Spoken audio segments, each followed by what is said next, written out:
Assalamualaikum warahmatullahi wabarakatuh.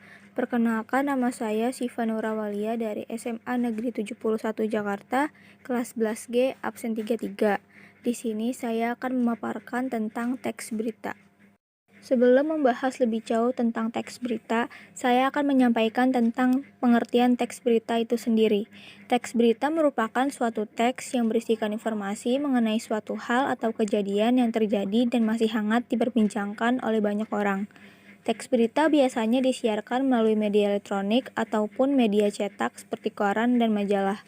Dengan membaca teks berita, kita dapat memperoleh informasi mengenai suatu hal yang dapat menambah wawasan kita, sehingga kita dapat berpikir secara kreatif, efektif, dan kritis terhadap suatu masalah. Selanjutnya ada ciri-ciri teks berita. Yang pertama, bisa dipercaya atau faktual. Yang kedua, diterima di masyarakat. Yang ketiga, jelas. Yang keempat, sesuatu yang benar terjadi, bukan pendapat atau gagasan penulis. Yang kelima, data yang disajikan lengkap, khususnya data penting.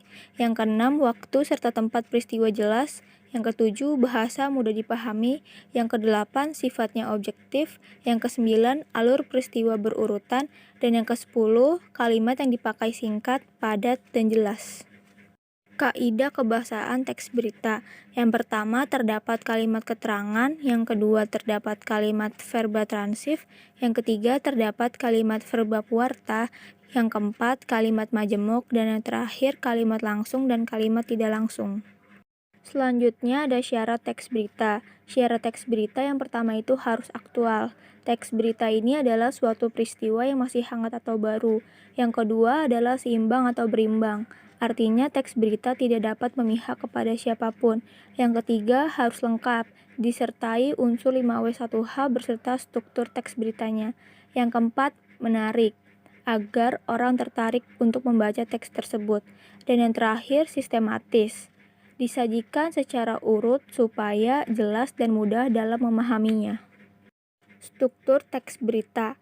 Yang pertama, orientasi berita adalah pembukaan dari kejadian yang diberitakan pada teks tersebut. Yang kedua adalah peristiwa, berisikan mengenai proses kejadian dari awal hingga akhir menurut peristiwa yang terjadi dan menerangkan menurut fakta yang ada. Dan yang terakhir adalah sumber berita, adalah asal dari mana sumber berita tersebut diperoleh. Namun harus diketahui, sumber berita tidak selamanya ditulis di bagian akhir berita, atau dengan kata lain sumber berita bersifat fleksibel. Selanjutnya ada jenis-jenis teks berita. Yang pertama, berita berat adalah berita tentang peristiwa yang dianggap penting bagi masyarakat, baik individu, kelompok, maupun organisasi. Yang kedua adalah berita ringan, yaitu berita yang tidak terikat dengan aktualitas namun memiliki daya tarik bagi permisannya. Yang ketiga ada investigative reports, adalah jenis berita yang eksklusif, datanya tidak bisa diperoleh di permukaan tetapi harus dilakukan berdasarkan penyelidikan. Nah, yang terakhir adalah cara menulis teks berita. Yang pertama, pencarian sumber berita. Yang kedua, wawancara, observasi, dan dokumentasi. Yang ketiga, mencatat hal-hal penting. Yang keempat, membuat kerangka berita. Yang kelima, menulis teras berita. Yang keenam, menulis isi berita. Yang ketujuh, penyuntingan berita. Yang kedelapan, tidak mengandung fitnah, hasutan, dan kebohongan.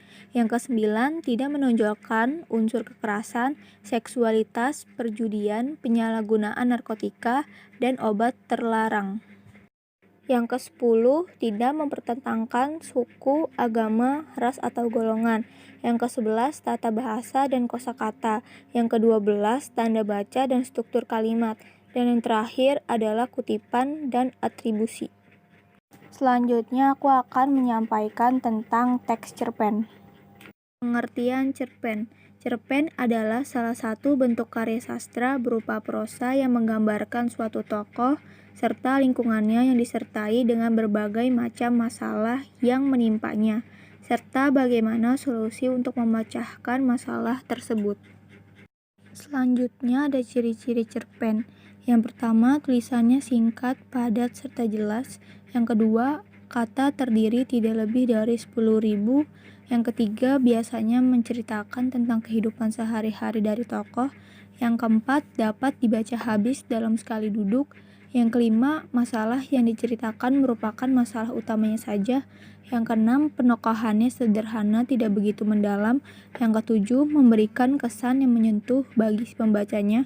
Yang kedelapan, alurnya tunggal ataupun lurus.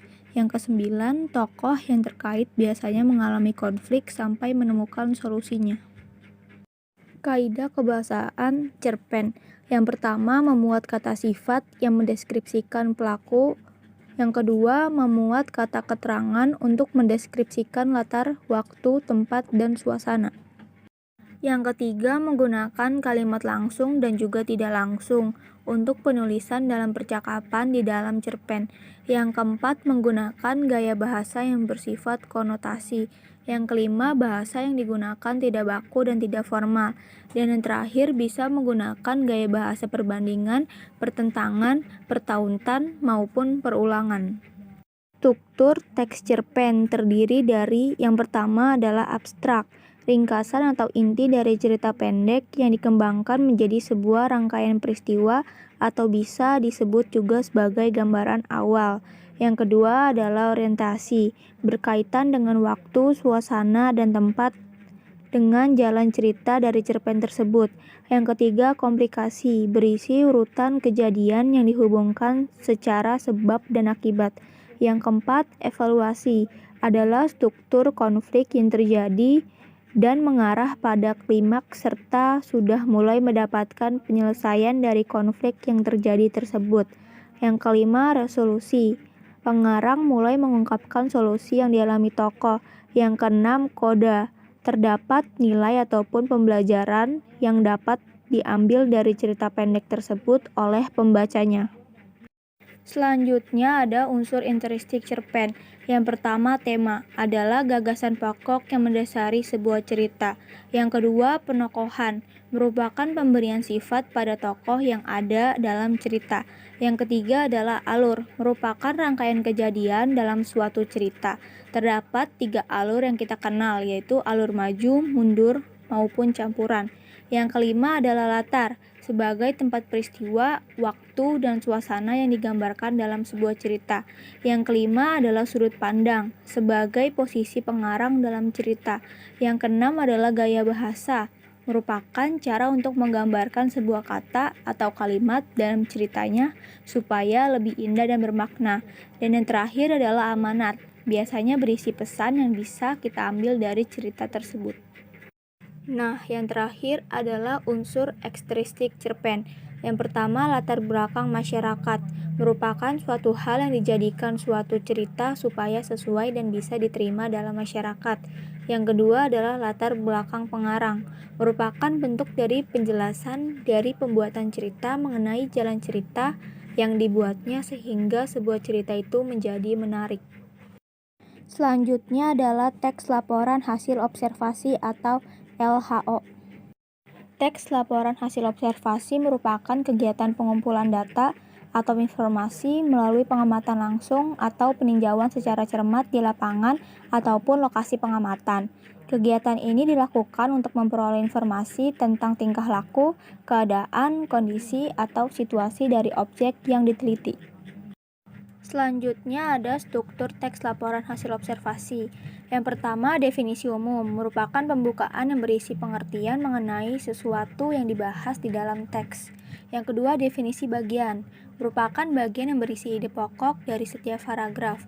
Yang ketiga, definisi manfaat, merupakan bagian yang menjelaskan manfaat dari sesuatu yang dilaporkan.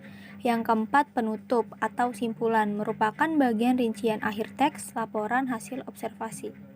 Ciri-ciri laporan teks hasil observasi. Yang pertama, memiliki sifat yang objektif, informatif, dan deskriptif. Yang kedua, ditulis secara kompresif dan detail. Yang ketiga, objek yang akan dibicarakan atau dibahas adalah objek tunggal. Yang keempat, teks laporan hasil observasi tidak mengandung dugaan negatif atau menyimpang. Yang kelima, saling berkaitan dengan hubungan antar kelas dan subkelas di dalamnya.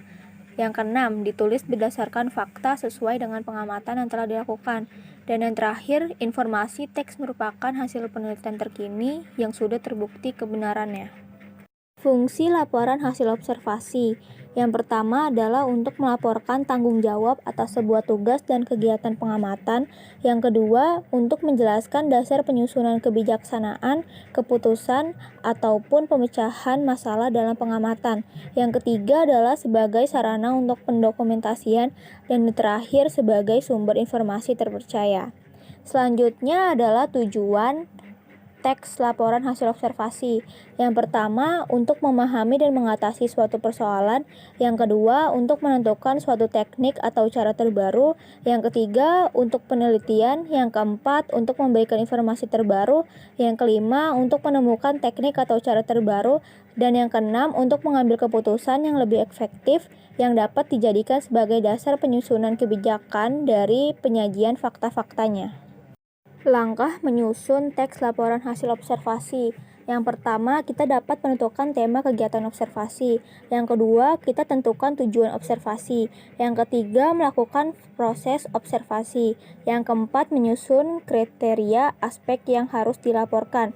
Yang kelima, membatasi aspek yang harus dilaporkan. Yang keenam, mulai mendeskripsikan unsur-unsur yang dijelaskan sesuai aspeknya. Yang ketujuh, melengkapi teks laporan hasil observasi dengan data maupun gambar. Yang kedelapan, membuat kesimpulan dari hasil observasi tersebut. Yang terakhir adalah kaidah kebahasaan teks laporan hasil observasi. Yang pertama, kata, frasa, verba, dan nomina. Yang kedua, kalimat definisi dan deskripsi. Dan yang terakhir adalah kalimat simpleks dan kalimat kompleks. Sekian pemaparan tugas semester 1 saya yang mencakup 3 materi tentang teks laporan hasil observasi, berita, dan cerpen. Kurang lebihnya mohon maaf. Bila ada kata atau kalimat yang salah mohon dimaafkan. Wassalamualaikum warahmatullahi wabarakatuh. Terima kasih.